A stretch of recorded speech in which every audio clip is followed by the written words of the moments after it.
Hello and welcome. My name is Emma Roberts and I'm an art historian and a reader in History of Art and Design from Liverpool John Moores University in Liverpool in the UK. So it's very nice to be with you here today. We're here to celebrate Valentine's Week at Viking.TV. And indeed, although I am a university lecturer in my day job, during my vacations, I'm often to be found on a Viking voyage. I'm one of the enrichment lecturers.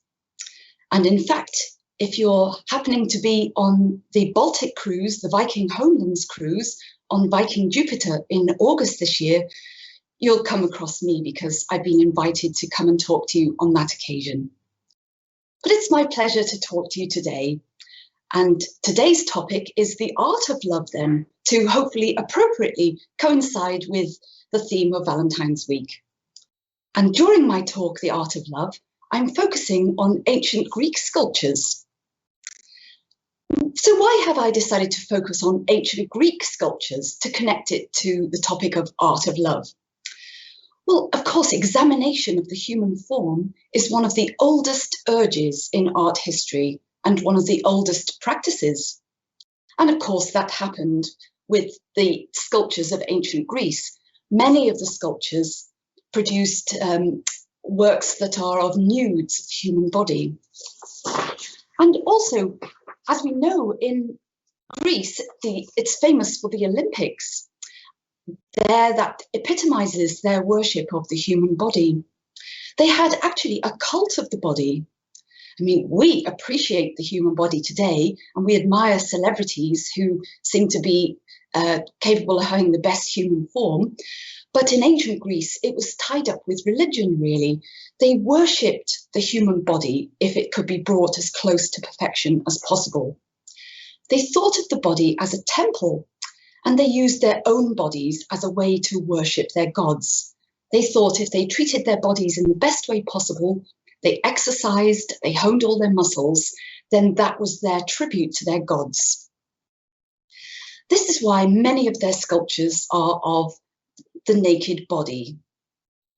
And I should say it's difficult to separate ancient Greek sculptures with ancient Roman sculptures. Many iconic sculptures are ambiguous in their time frame, so that's something I'll be touching on today. It's hard to know if sculptures are ancient Greek originals or if they're ancient Greek copies of other ancient Greek originals or if they're Roman copies of ancient Greek originals. So that's one of the issues that I'll be dwelling on. Another issue I'll be concerned with is the topic of restoration during today's talk. That muddies the water often with Greek art. So sometimes a sculpture will have been restored later and it changes the theme or the possible interpretation of the work.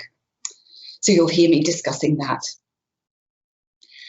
And I called my talk The Art of Love because Greek sculpture to us over centuries has epitomized beauty, desire, and perfection of the human form.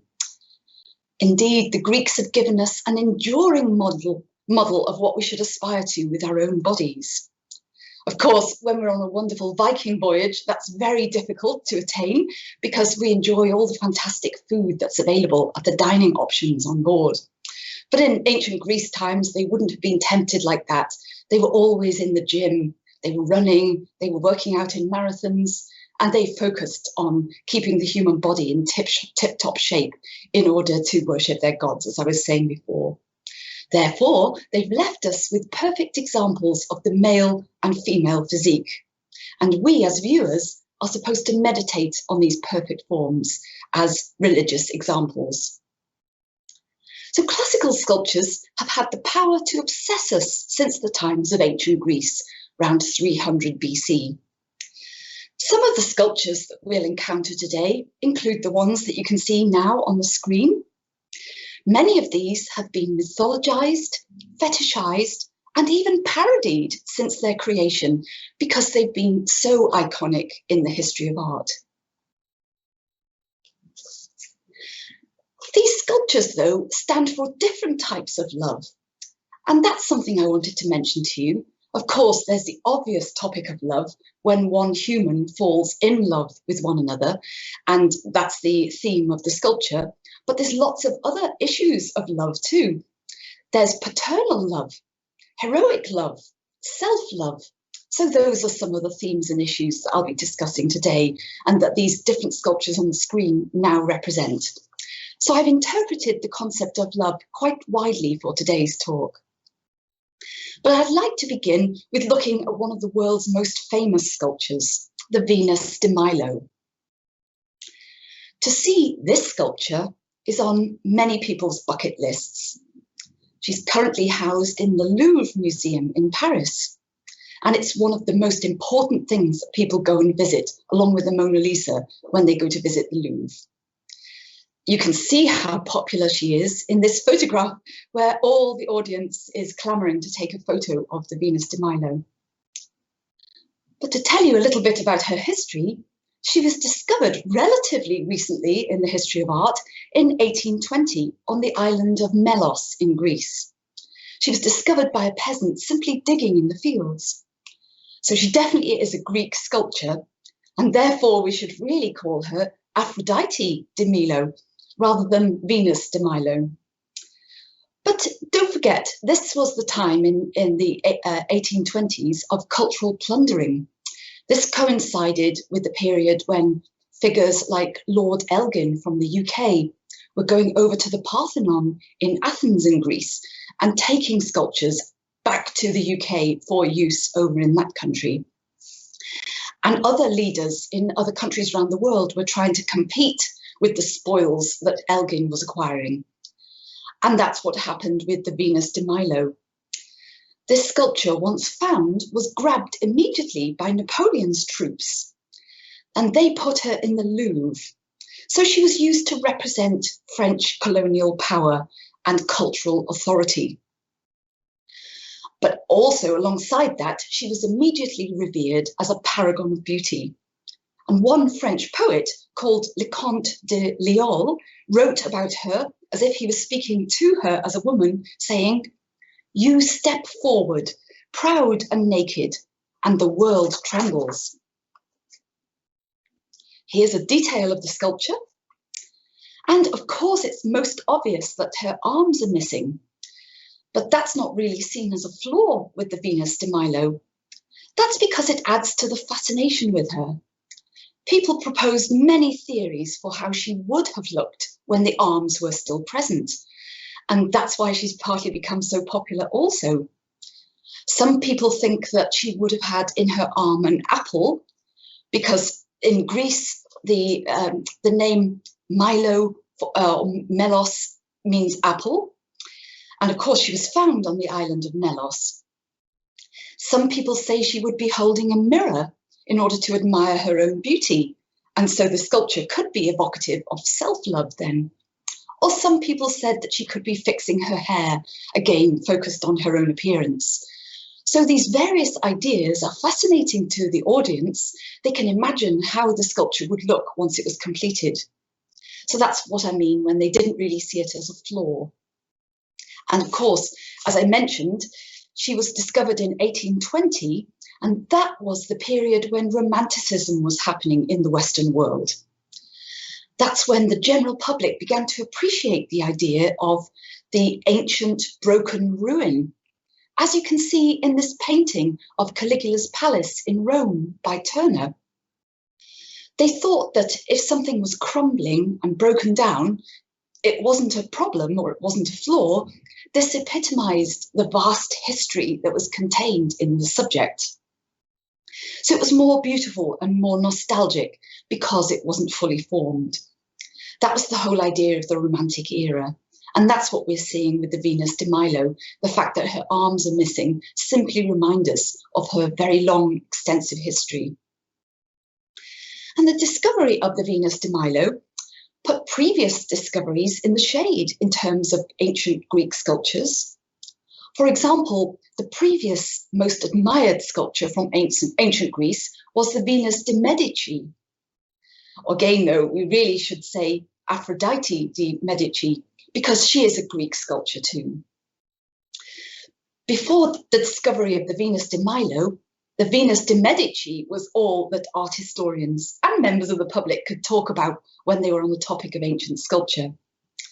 And that was until the discovery of the Venus de Milo, which superseded the Venus de Medici. The Venus de Medici, although being a Greek sculpture, was discovered actually in Rome in the early 1600s. But it was thought, once art historians had a look at her, that she had been made by one of the most important ancient Greek sculptors, perhaps even by the famous names of Praxiteles or Phidias, perhaps. However, since then, its date and its author have been hotly debated by art historians in lots of scholarly journals, but the consensus is that she's definitely an ancient Greek sculpture. And of course, she was taken over to Italy and ended up in Rome because of the cultural plundering that happened over the centuries that I've already referred to, but with a later example by Lord Elgin. But once the sculpture was discovered in the 1600s in Rome, she was then taken again to a different location, this time to Florence, by the famous Medici family of Florence. There they had a grand palazzo, which was later turned into the famous Uffizi Museum. And since then, the Venus de Medici has been sited in the Uffizi Museum. Many of our viewers today might well have visited the Uffizi when they travelled to Florence with Viking. And this is the room in the gallery in which the sculpture is sited. You can see her taking pride of place in the centre. This room is called the Tribuna. And the Medici family arranged for their architects to build this room originally so that they could put their most important ancient and archaeological finds in this room. There are many, many other rooms, of course, but this is just the key, most perfect room in the Uffizi Museum. And indeed, art historians have called it, quote, the most famous room in the world. In the 18th century, the painter Johann Zoffany travelled to the Uffizi Museum and painted this special room in this work entitled The Tribuna of the Uffizi. We can see here how it was a hotspot at the time in the 18th century. Lots of connoisseurs and cultured people were travelling to Europe, and this was one of the main points on their cultural tours. So I'm really referring to the grand tour that many wealthy aristocrats would have taken. Lots of British young men who were from aristocratic families would leave their homes for over a year, and they'd travel all across Europe, going to the most important art galleries, palaces, and cultural sites. So this was one of the key points on their agenda when they visited the Uffizi. And indeed, you can see these cultured, connoisseurial people in this room in quite a large crowd. On the right-hand side, we can see the Venus de Medici, and there's lots of young people, young men, wonderful examples of the aristocracy of Europe, all gazing up adoringly at the sculpture. Lord Byron, the famous English poet, was one of those men who did a cultural grand tour. And he prophesies about the Venus de Medici in his famous poem, Childe Harold. She filled up 5 stanzas of the poem.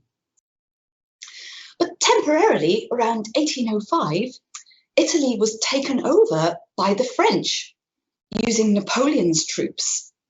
They captured parts of Italy as their new French territory.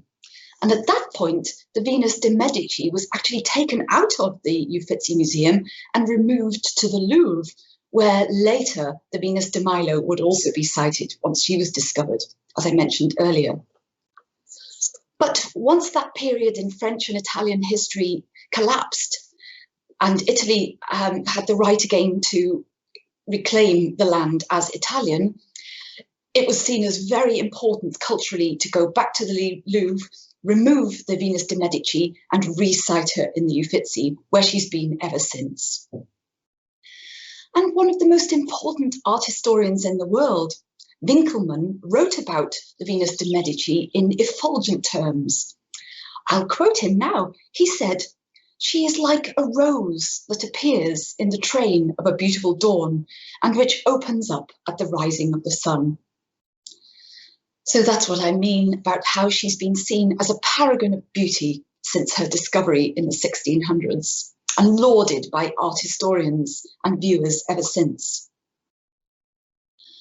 On the base of the sculpture is an inscription in Greek, and this records the maker of the work as Cleomenes, son of Apollodorus from Athens.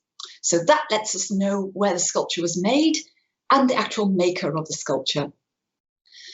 But as I say, the work was taken from Athens over to Rome because Rome, in ancient Roman times, around 100 AD, they saw ancient Greek sculpture as the pinnacle of sophistication, and they wanted to emulate that to make sure that the rise of the Roman Empire could copy the rise of what had been the Greek Empire previously. So the Romans, well before Napoleon or Lord Elgin, were huge cultural plunderers in their own right. And they transported this work to Rome, as I was saying. Once Rome had expanded into the ancient Greek Empire around the 3rd century AD, Roman generals, 3rd century BC, sorry, Roman generals instituted victory parades of Greek art through the streets, as well as victory parades of Greek slaves. And the writer Plutarch wrote that in just one day, 250 wagons pulled by oxen travelled through the streets of Rome, and they were the spoils of the Palace of Vergina in Greece. All the different artworks were displayed, and this was a way of celebrating the new power of the Roman Empire over what had been the ancient Greek Empire.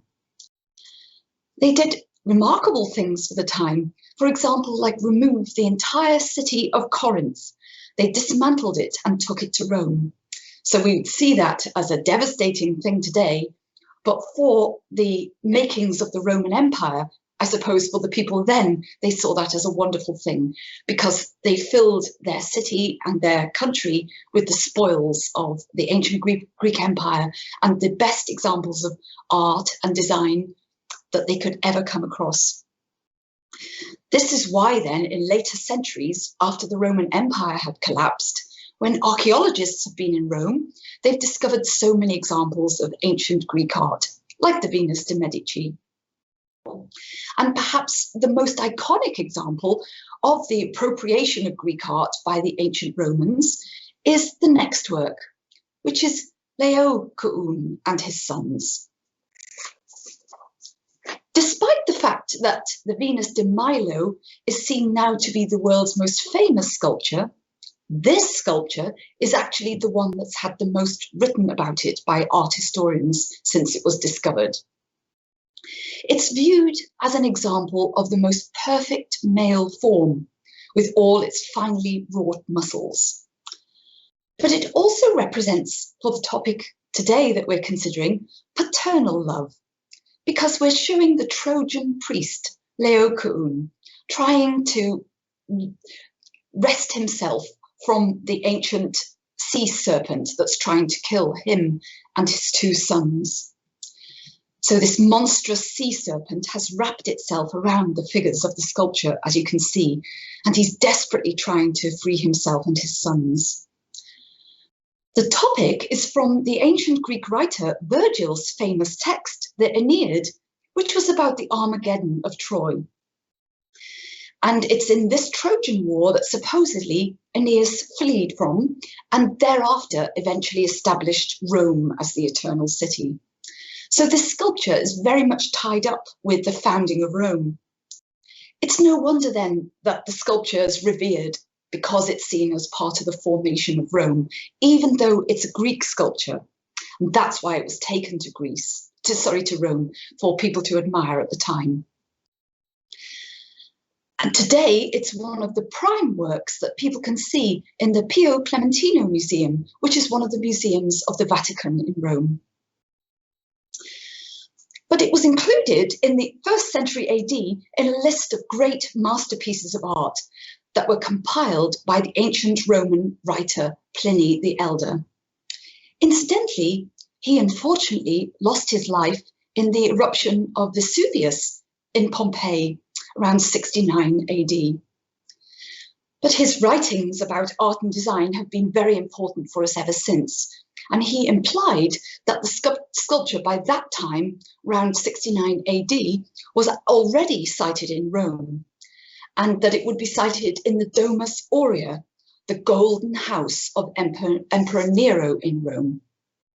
Here is a painting from around 1900 that imagines how the sculpture of Laocoon would have looked inside the Domus Aurea in Rome. Now, Emperor Nero was one of the world's greatest plunderers, or worst plunderers, I should say. He'd taken over 500 bronzes alone from Greece's sanctuary of Delphi, and they were all to be sited in his marvellous, spectacular home, the Domus Aurea. This house was vast in scale. It probably covered around 300 acres in Rome and contained around 300 rooms. So it was filled with all the treasures, the spoils of having ravaged the ancient Greek Empire.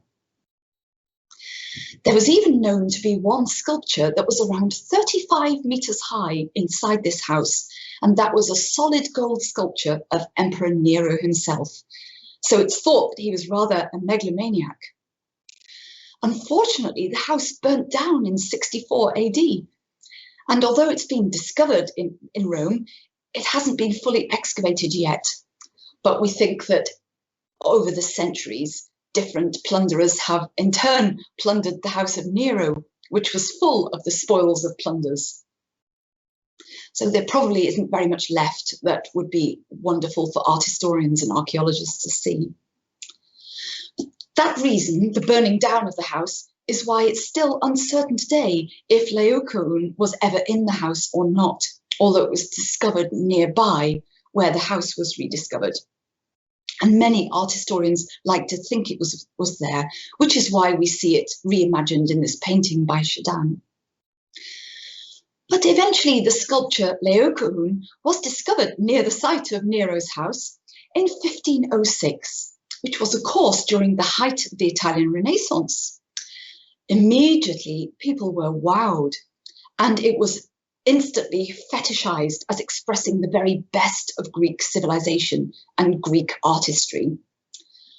Of course, the whole idea behind the Italian Renaissance was in reviving classical times, especially ancient Greece rather than ancient Rome. So this is a key work for Renaissance artists to dwell upon and gain inspiration from. The sculpture was found with its right arm completely missing.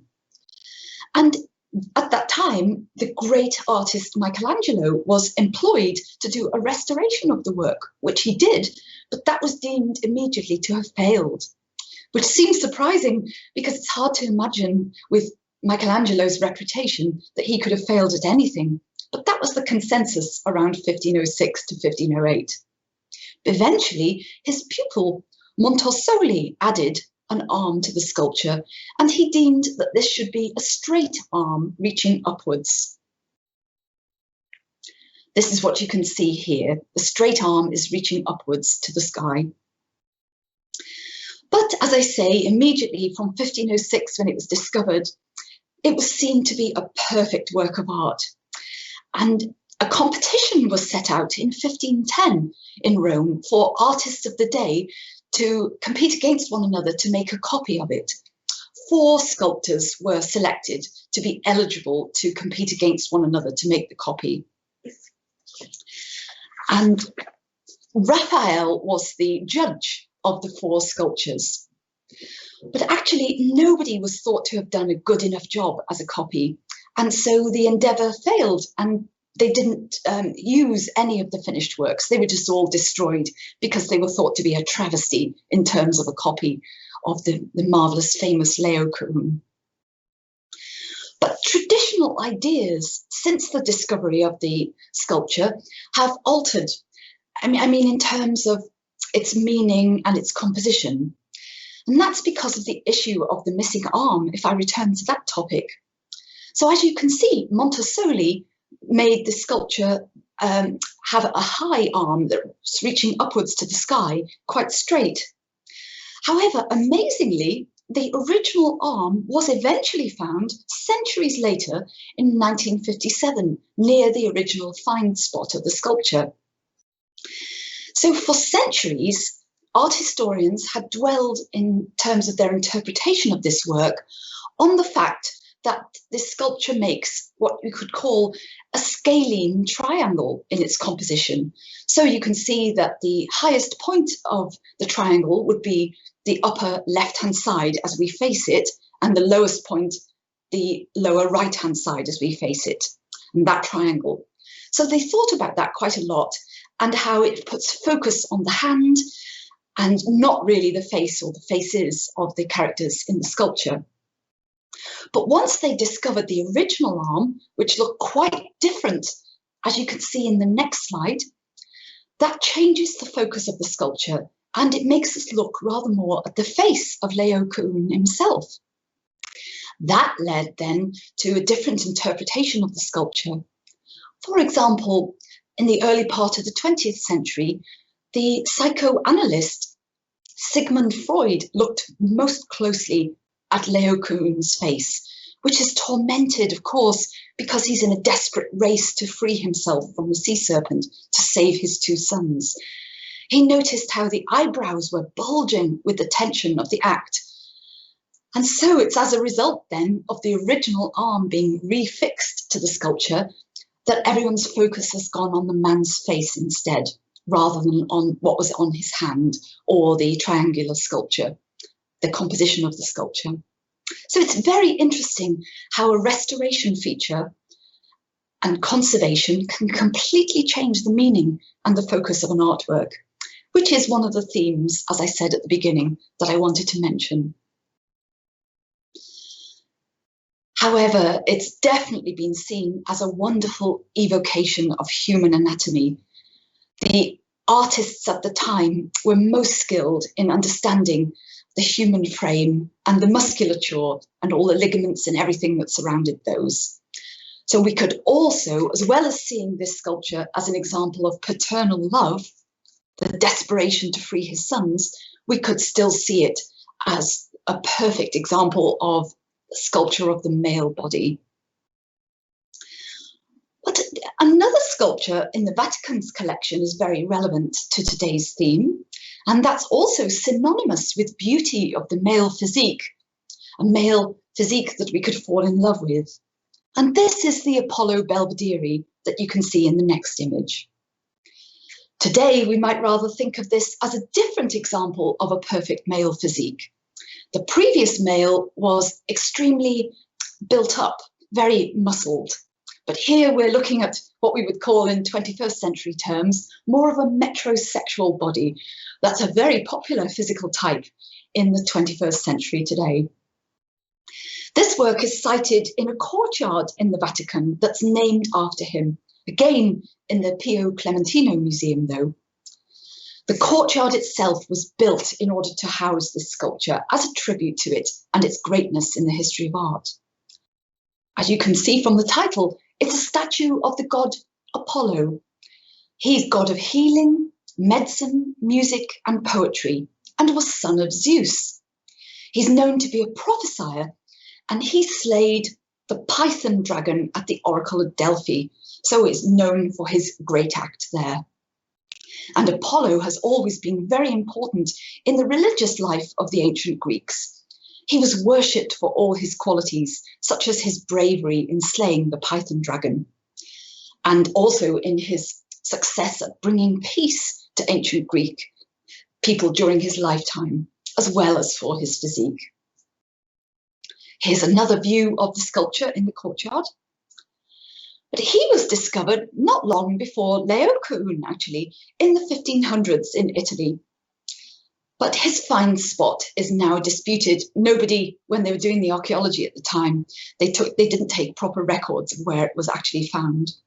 And it's not known whether it's an ancient Greek original sculpture or a Greek copy of a more ancient Greek sculpture or an early Roman copy of an ancient Greek sculpture. So as I said earlier, sometimes the dates of these things are disputed, especially if the workmanship is very good. People also dispute here, rather like Laocoon, what the figure would have been holding, because we can see that in both his hands he would have been holding something. Some people think it could have been a bow and arrow, because that would have meant both hands were being employed at the same time, as they seem to be from this image. And again, as I say, because he was famous for slaying the python dragon at the Oracle of Delphi. Another conjecture was that he might have been holding a bunch of bay in his left hand, because he's famous for bringing peace to ancient Greece and symbolizes peace to the ancient Greeks. He was god of both peace and war, interestingly, at the time. So either idea would have worked, holding the bow, which would have made us reflect more on him being god of war, or holding the bay, which would have made us reflect on him being god of peace. Both of those could have been possible. But whatever the case, his discovery at the end of the 18th century was seen to make him one of the world's most beautiful male sculptures. The art historian Winkelmann said of him, quote, "The statue of Apollo is the most sublime of all the statues of antiquity, which escaped destruction."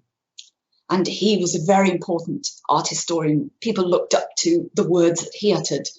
So that led subsequent art historians to see him as a paragon of sculpture.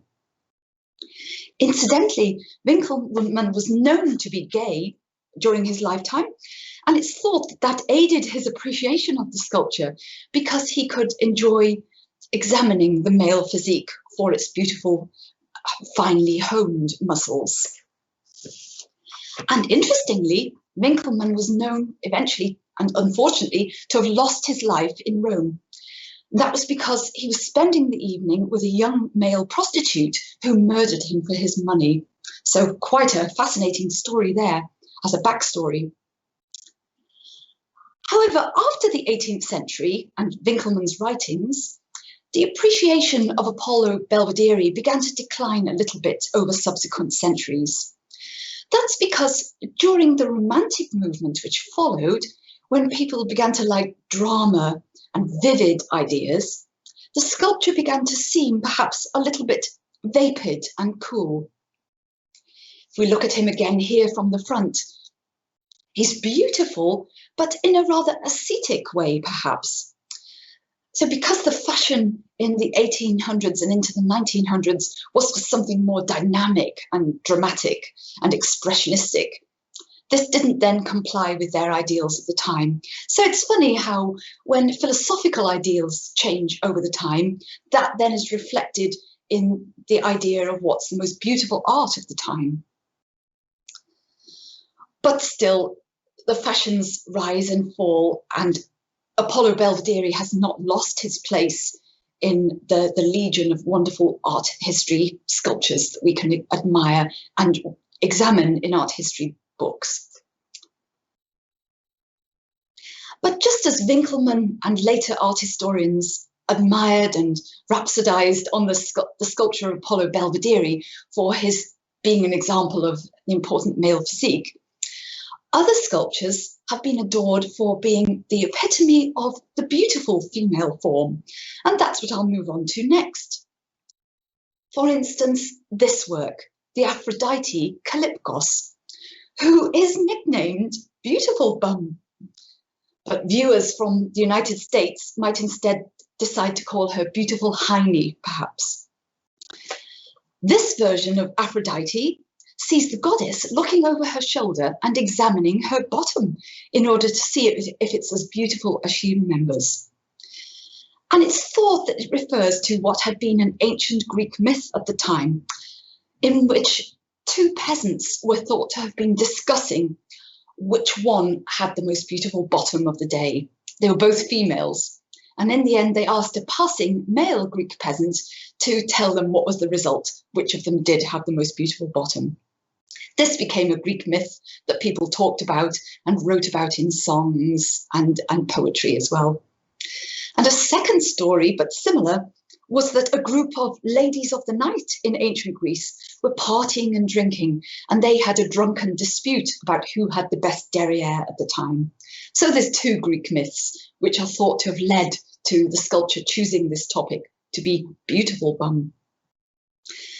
I suppose it makes sense then that Aphrodite was linked into the topic of these two Greek myths about the peasant ladies examining their bottoms. And that's because, as you know, Aphrodite is the Greek goddess of love and also beauty, fertility, sex and prosperity. So they entwined all those stories together to become this Aphrodite. Today, we as viewers, often from the Western world, boil this down to be about beauty and sex. But as I mentioned at the beginning, it wasn't like that to the ancient Greeks. They did appreciate the beauty and the sexual appeal of the sculpture, but it was much more to them than that. It was more a religious thing too. They were worshipping the body, the beautiful derriere, but not just for its physical attractiveness and its sensuality, but for how it was a perfection of the body that enabled them to connect more spiritually with their gods. That if the body is honed, that's an easy conduit to connect with the gods. So it was not always a sexual thing that they were thinking about. And today, many sculptures that look like this are called Venus, as we heard with Venus de Milo, because that was the Roman name for the goddess of love instead of Aphrodite, which was the Greeks. But this sculpture was another one that interestingly suffered, I suppose, at the hands of restorers, because when the sculpture was found, its head was completely missing, but everything else that we still see there was there intact. The authorities at the time asked the famous sculptor of the day, the Italian Canova, to make a new head for the sculpture. But he was so blown away by the beautiful body of the work by the ancient Greek artist that he felt he didn't want to compete with that artist, that anything he carved for the head would just spoil the work. So he refused the commission, even though he today is upheld as a wonderful sculpture from art history. But it was eventually found that the sculptor in the 18th century, Carlo Albertini, was commissioned to do the head, and he did do so. So the head that we can see here was by Albertini, whereas the other body is by the anonymous ancient Greek sculptor. But that's where the problems arise from conservation and restoration, because Albertini decided to carve the sculpture's head so that she's looking round at her bottom. But we don't know whether that's the way that the original Greek sculpture carved the head. Maybe she was looking forward with just a tilt of her shoulders. So if Albertini has chosen the wrong option, it's completely altered the way that viewers since the 18th century have viewed the sculpture, which is all about the woman examining her backside. It's interesting, it could have been an 18th century invention. But to carry on by examining the works of Albertini, he also affected another work from art history and museology that's important, and that's the next sculpture, the Lansdowne Hercules. Now, this is a sculpture that epitomizes male heroism and the beloved macho physique again, rather like Laocoon that we saw earlier. But it's also love of heroism in terms of today's topic. This, though, is a Roman sculpture, not an ancient Greek sculpture. It dates from around 125 AD, but I'm including it today because it's known that at the time in 125 AD, it was a Roman copy of an existing important ancient Greek sculpture, which since has been lost. So this really is a vision of an ancient Greek sculpture, as the Romans would have seen it at the time of its creation. And it's thought that the ancient Greek sculpture that this is a copy from could have been made by the important sculptor Lysippus, and probably was made around 300 BC, but as I say, it's lost. But this particular work by an anonymous artist was probably commissioned for Emperor Hadrian, and it gives us a good idea then of how the ancient Greek sculpture would have looked from 300 BC. And it depicts the most popular ancient Greek sculpture's topic, which was Hercules. You might know that the myth of Hercules was that he had to perform 12 labours in order to be seen to succeed. What we're seeing now is him having had performed his first labour, which was killing and skinning a lion.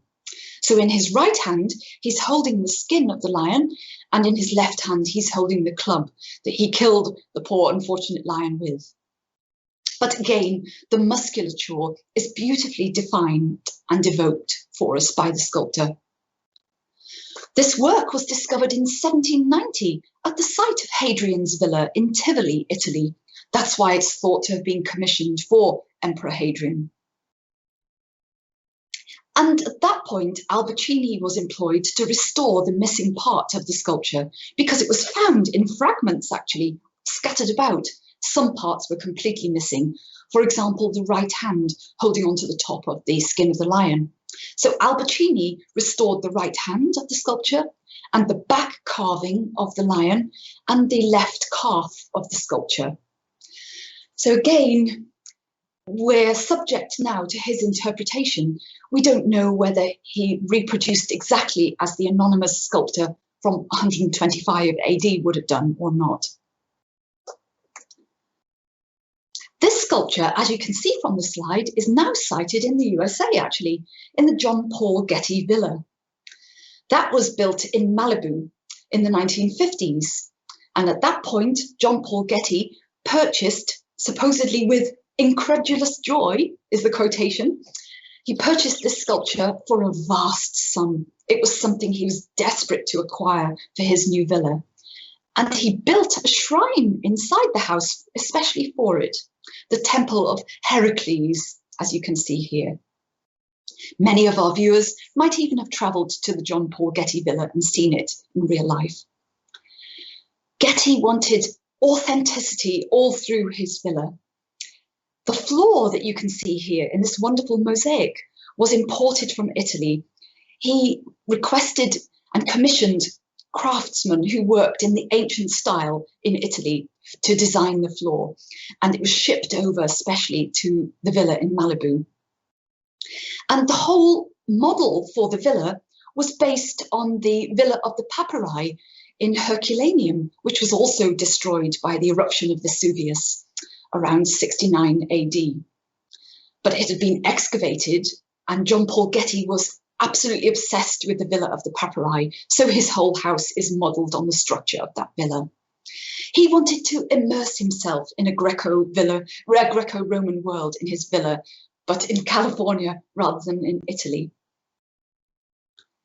Another key work in the museum that was purchased by John Paul Getty is this one, Statue of a Victorious Youth. Now, this one, in terms of love, is about physical fitness, how someone can love the body that has been finely honed through physical work, such as running marathons, and the success at winning at the Olympics. This is a very important work in art history because very few life-size bronze Greek statues still exist. Many of them were made during the times of ancient Greece, but later they were stolen, as I said, by the ancient Romans. And then once the Roman Empire declined, they were melted down and used to make cannonballs or weapons or all sorts of other things in bronze. So it's a travesty that most of these ancient Greek bronze sculptures were destroyed later. But this one only survived because during the transport from ancient Greece to ancient Rome, it was in a boat and the boat sank and remained on the bottom of the Mediterranean.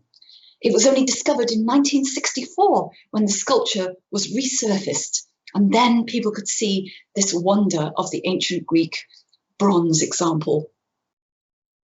So it's another example of that cultural plundering. It was during the act of it being plundered to be taken to ancient Rome that it was lost until 1964.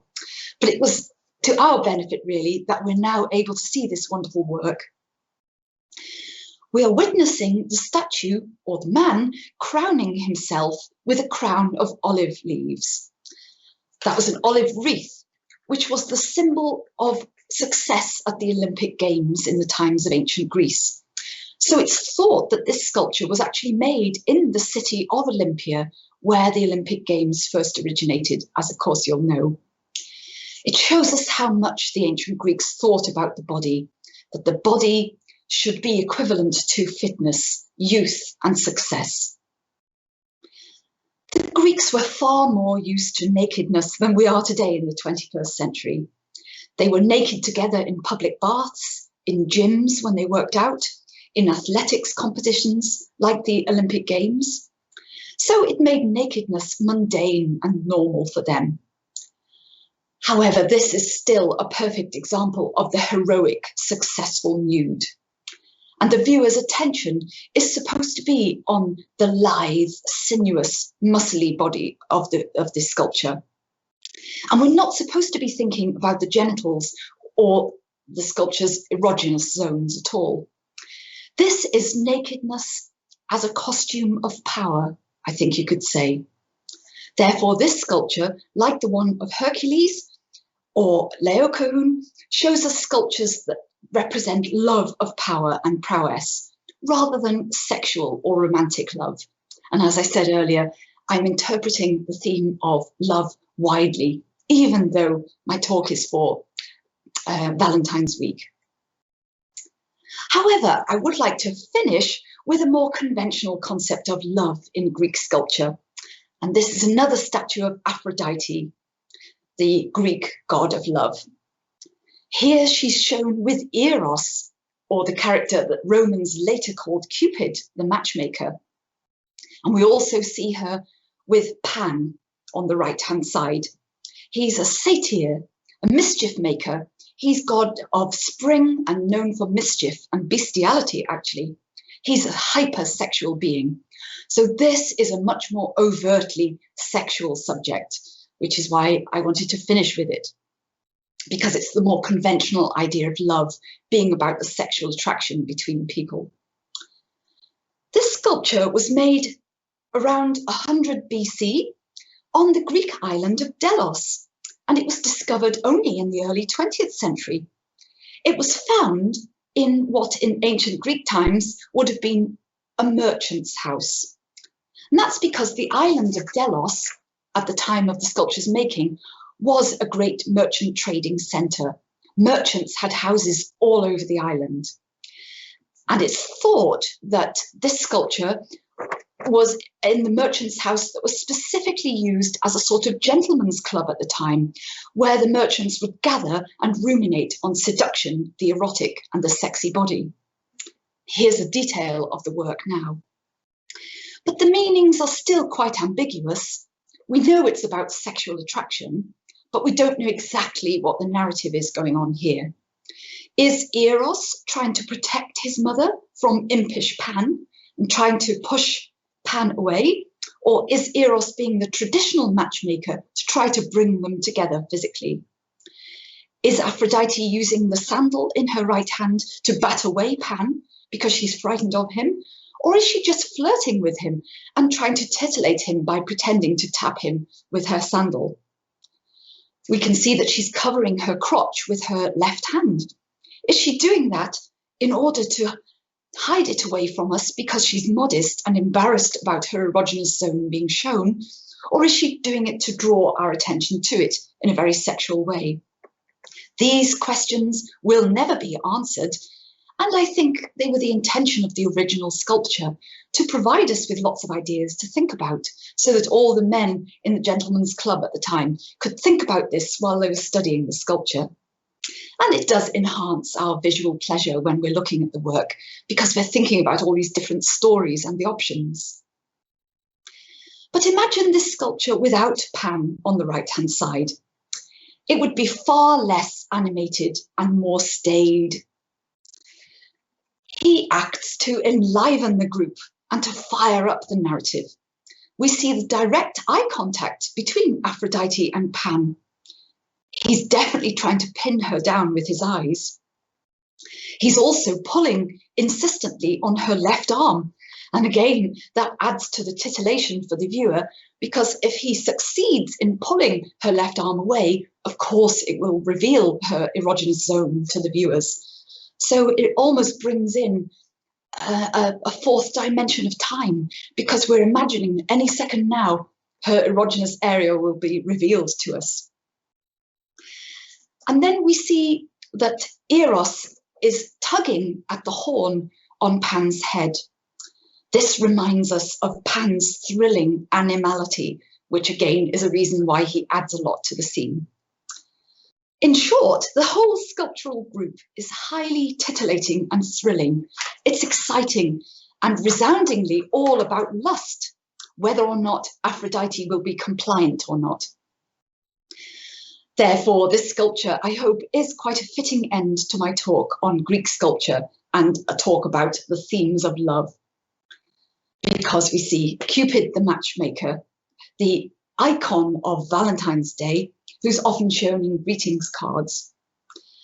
So this group focuses on the sharp end of love, I suppose you could say lust, but is much more overtly about the traditional idea of love between people and sexual attraction.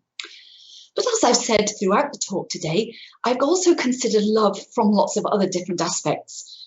I considered paternal love, which we saw with Laocoon trying to rescue his sons. I saw the more conventional idea of love as in beauty, as we've seen with the Venus de Milo and with Venus Calliope. And I've seen the heroism and the love of heroism and success with the body, as we saw with the Lansdowne Hercules, or the youthful Olympian runner, the bronze sculpture at the end of the talk. So there's many different types of love which are encompassed with the topic love. And I hope that you might have enjoyed this sojourn through some ancient Greek sculptures today, and that it might have enhanced your understanding of Greek sculpture. And of course, I wish you a wonderful Valentine's week. And I hope to see you once again, perhaps on my August cruise on Viking Jupiter on the Viking Homelands voyage. But I wish you a wonderful rest of the day. Thank you for listening.